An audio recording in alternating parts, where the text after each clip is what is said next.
जा रही है अब गृनेश्वर ज्योतिर्लिंग। मतलब आज ट्रेन है तो अभी सफ़र होगा ट्रेन से। चलिए मिलते हैं। तो हमारी यात्रा का शुरुआत हो चुका है, वो भी फगुनिया के साथ। तो मैं बता दूँ कि मेरा पहले सीन था कि मैं खुद ही कैब बुक करके स्टेशन तक जाऊँ। बट मुगली को फिर क्या हुआ क्या नहीं कि वो खुद ही मुझे लेने आ गए और मैं फ़िलहाल एक पार्क में आकर बैठी हूँ। लेकिन आप लोग सोचोगे कि मुझे जाना था रेलवे स्टेशन, तो फिर मैं पार्क में क्या कर रही हूँ? तो हुआ यूँ, अभी ट्रेन को आने में समय है और मुगली का अभी कुछ काम पेंडिंग है जिसे वो कंप्लीट करके आएँगे। और आप यहाँ देख सकते हैं कि कुछ महिलाएं बैठकर माँ भवानी की भजन कर रहे हैं। पहले तो मुझे समझ नहीं आया, लेकिन गौर से सुनने पर जब माँ भवानी के नाम आया तब समझ में आया कि माताजन बैठकर भजन कर रहे हैं। तो मेरे भी अंदर थोड़ा भजन की जिज्ञासा जगी, तो मैंने भी पूछ डाला, मौसी क्या मैं एक भजन सुनाऊं? तो सबने कहा क्यों नहीं, जरूर आओ। तो मैं भी जाकर एक भजन सुनाया और भजन के एंड में मैंने उसको एक्सप्लेन किया, क्योंकि मैं जो भजन गाई वो बिहारी टोन में था, तो उन लोगों को बहुत अच्छा लगा और भजन सुनते सुनते समय कैसे निकल गया पता भी नहीं चला। और मैं बता दूं कि और सब जाने से पहले मुझसे मिलकर गए और बोले कि आप आया करो हमारे ग्रुप में, तो मुझे बहुत अच्छा लगा। और मैं बता दूं कि यहाँ योगा स्कल्पचर है जिसे देखकर मैं जोश में आ गई और मैं ठान ली कि मैं घर जाकर सारे पोज में योगा करूंगी। पर सच बोलूं तो मेरे से एक दिन से दूसरे दिन होने वाला नहीं है। तो चलिए, विनोद और मोगली आ चुके हैं और हम लोग रामबाड़ी मेट्रो के लिए जा रहे हैं, क्योंकि यहाँ से पास में ही मेट्रो है। तो बेफिजूल का कैब बुक करके रेलवे स्टेशन तक जाना अच्छी बातें नहीं है। तो हम लोग फिलहाल मेट्रो स्टेशन आ चुके हैं।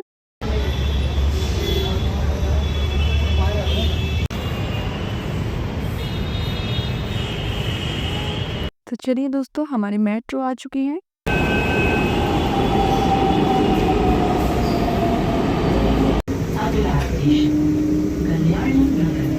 तो हम लोग फिलहाल पुणे रेलवे स्टेशन पे आ चुके हैं और मोगली अभिषेक को लाने गया है, क्योंकि हम लोग 4 जने से जा रहे हैं गृनेश्वर ज्योतिर्लिंग के दर्शन करने। और मोगली बार-बार दानापुर की ट्रेन दिखाकर हमको चिढ़ा रहे हैं। गोल्डन चांस है तुम्हारे पास कि अभी भी तुम्हारे पास समय है, घर चले जाओ। खैर छोड़ो, हमारी ट्रेन आने का समय हो चुकी है। तो हम लोग अपने ट्रेन में आकर विराजमान हो चुके हैं और हम लोग बैठे भुक्खड़दास, जो बैठते-बैठते ट्रेन में एक चिप्स के पैकेट पे टूट पड़े हैं और एक के हाथ से दूसरे के हाथ, दूसरे के हाथ से तीसरे के हाथ। तो दोस्तों मैं बता दूं कि हम लोग जिस ट्रेन से यात्रा कर रहे हैं वो नंदित एक्सप्रेस है, जो नंदित तक जाएगी। लेकिन हम लोग को बीच में संभाजी नगर स्टेशन उतरना है, जिसे हम पहले औरंगाबाद के नाम से जानते थे। और आप देख सकते हैं बाहर का व्यू कितना सुंदर लग रहा है।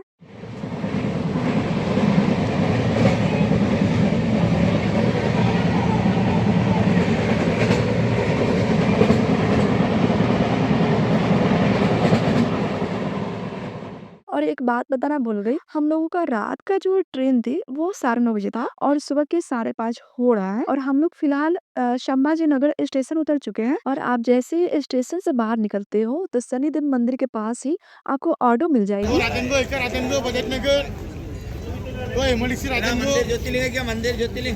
तो आपको लग रहा होगा कि मैं सिर्फ ऑटो के बारे में क्यों बताई, तो मैं आपकी जानकारी के लिए बता देती हूँ। संभाजी नगर स्टेशन से गृनेश्वर ज्योतिर्लिंग तक ओला उबर अवेलेबल नहीं है। यहाँ पे आपको शेयरिंग ऑटो आसानी से मिल जाएगी, जिसकी कैपेसिटी 5 पर्सन का होता है। पर पर्सन 150 रुपया लगता है। लेकिन आप 4-5 जने से जाते हो तो थोड़ा बार्गेनिंग करने पे जो 500 से 600 के बीच में आपको बुक हो जाएगा।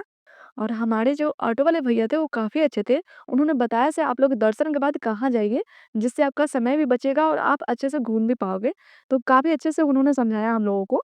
तो ऑटो वाले भैया हम लोग को ड्रॉप कर दिया और जा रहे थे, तो हम लोगों ने पूछा से यहाँ पे फ्रेश अप होने के लिए कोई होटल बताए, तो उन्होंने फिर हम लोग को बैठाकर यात्री निवास गेस्ट हाउस लेकर आए, जहाँ पे पर पर्सन फ्रेश अप होने के लिए 100 रुपया लग रहा है। हम लोग नहा धोकर फ्रेश होकर गृनेश्वर ज्योतिर्लिंग के दर्शन के लिए निकल चुके हैं। और आप देख सकते हैं कि सूर्य उदय हो चुका है और सूर्य की लाली किरण से धरती खिल बैठा है। और यहाँ पे आप देख सकते हैं डोगेश भाई को, और डोगेश भाई को देखकर ऐसा प्रतीत हो रहा है कि सुबह सुबह वो योगासन पे बैठ चुके हैं। तो हम लोग मंदिर आ चुके हैं और रास्ते से फूल प्रसाद लेकर जा रहे हैं हम दर्शन के लिए। मैं बता दूं, गृनेश्वर ज्योतिर्लिंग के दर्शन के लिए आपको ना जनरल लाइन ही लगना पड़ेगा। यहाँ पे वीआईपी दर्शन नहीं होता है। और जितना सुबह आइएगा उतना सही रहेगा, क्योंकि हम लोग जिस रास्ते से अभी जा रहे हैं वो अभी खाली है, लेकिन कुछ देर बाद ना यहाँ तक लाइन रहता है, रोड तक लाइन रहता है। तो आप यहाँ देख सकते हैं कि जितने ही पुरुष दर्शन के लिए जा रहे हैं उनको ना आगे से ही दर्शन करने से पहले ही अपना ऊपर का कपड़ा उतारना पड़ता है और दर्शन करने के बाद फिर से पहन लेना पड़ता है। तो फाइनली हम लोग बाबा के दर्शन कर चुके हैं और हम लोग फिलहाल मंदिर में ही बैठे हुए हैं। तो मुझे लगता है कि दर्शन के बाद थोड़ा-सा समय ईश्वर को देना चाहिए। तो हम लोग फिलहाल अभी बैठे हुए हैं। यहाँ का जो पॉजिटिव एनर्जी है, वाइब्स है, उसको थोड़ा इन्हेल कर रहे हैं, थोड़ा ऑब्ज़र्व कर रहे हैं। और आप लोग भी कभी कोई तीर्थ स्थल पे जाए तो ज़रूर दर्शन के बाद थोड़ा वहाँ बैठिएगा और थोड़ा वहाँ का जो वाइब्स और एनर्जी है उससे ऑब्ज़र्व कीजिएगा थोड़ा। आखिर गणेश्वर ज्योतिर्लिंग प्रकट कैसे हुए? तो चलिए इसके पीछे की कथा बता देती हूँ आप सबको। तो सुधर्म नाम का एक ब्राह्मण व्यक्ति रहता था जिसकी शादी सुदेहा से हुई थी। सुदेहा को कोई संतान नहीं होता था। तब सुदेहा ने अपनी बहन कृष्णा से अपने पति को शादी करवा देती है। और कृष्णा एक शिव भक्त थी जो प्रतिदिन 101 शिवलिंग बनाकर नदी में प्रवाहित करती थी। कुछ समय के बाद कृष्णा को एक पुत्र होता है, लेकिन समय के साथ साथ सुदेहा को कृष्णा के प्रति जलन होने लगता है। और एक दिन सुदेहा कृष्णा के पुत्र यानी कि अपनी बहन के पुत्र को हत्या कर देती है और हत्या करने के बाद नदी में प्रवाहित कर देती है। जब कृष्णा को अपने पुत्र के बारे में पता चला तो न वो रोई न तड़पी।